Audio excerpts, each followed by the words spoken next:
In 2017, there was a case that had been filed against some RPI Athawale workers. Their party workers had faced a case of attempt to murder, which had happened. And what were the circumstances around which this case had come about, and what really happened 8 years on? Let's speak to the lawyer Sunil Pandey, who was in this case. What really happened? What was the original case about? This case basically was filed under 307 attempt to murder, criminal intimidation and common intention. Basically, this was a case where the complainant had arranged a procession. The complainant also was from Ramdas Athawale, Yes. RPI party Yes. itself. Yeah, complainant was the South Mumbai President and the accused were the Taluka President. Okay. The incident had happened, they had a procession at Azad Maidan. After finishing this procession, since their worker was killed brutally, so they demanded that they want a CBI inquiry from the... So the protest, the original protest was about a murder case, Yes. in which there was a CBI inquiry. Yeah, they now were after demanding. the protest, the people were returning back.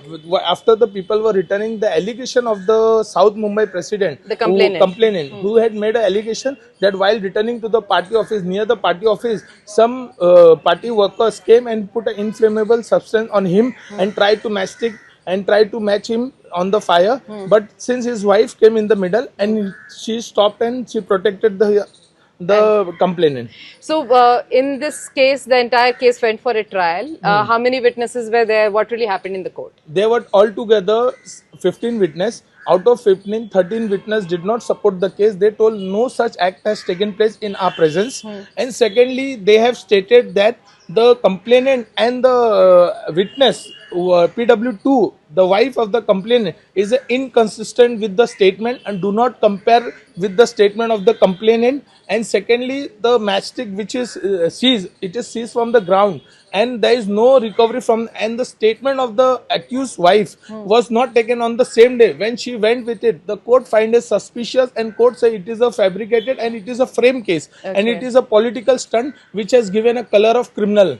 So the court, in its observation while going through the entire case, observed that this was intra-party, political stunt that had really taken place, which had been given the color of the criminal. Court has observation in judgment has stated that it is a totally a political drama and it was trying to frame the party workers since there was a rivalry between them from past 3 to 4 years since the corruption charge was against the complainant, and that's why they took this incident in a so graver form. Thank you so much. So, after 8 years now, all the accused in the RPI Athawale workers have now been acquitted by the court, and certainly, in the last 8 years, much has affected their life, but certainly now they are happy after getting acquitted from the court. With cameraman Kiran Sapkal in Mumbai, Vidya for India Today.